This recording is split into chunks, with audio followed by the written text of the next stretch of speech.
अण्णासाहेबांनी सांगितलं यांची गरज आज राज्याला आहे. होय, राज्याला आहे.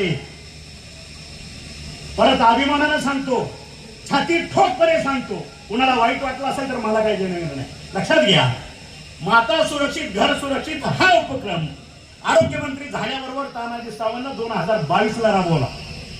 बरोबर आहे. 4-4.5 कोटी माझ्या माता बहिणीच्या तपासल्या, त्यांच्या शस्त्रक्रिया मोफत माझ्या शासनाच्या दवाखान्यात केल्या. प्रायव्हेट मध्ये लागत असेल तर ती सुद्धा पूर्ण मदत त्या ठिकाणी केली. आणि तोच उपक्रम जे गेले 20 वर्ष 15 वर्ष सत्तेत बसलेल्या केंद्रात, तोच उपक्रम फक्त त्याचं हिंदीत नामांतर केलं आणि आपल्या भारताचे पंतप्रधान आपले मोदी साहेब यांच्या वाढदिवसा दिवशी तो उपक्रम देशभर राबवायला चालू केला. मग गेले 15 वर्ष का सुचलं नाही हा उपक्रम घ्यायचा? असे मी बघितलं असेल पेपरला तुम्ही, 24 महिने 42 निर्णय.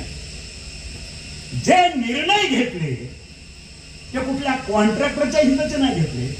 जे निर्णय घेतले ते कुठल्या व्यक्तीच्या हिताचे नाही घेतले. जे निर्णय घेतले ते माझ्या सर्वसामान्य जनतेसाठी, माझ्या वंचितासाठी, जे मागासलेपण आहे ह्यांच्यासाठी घेतले.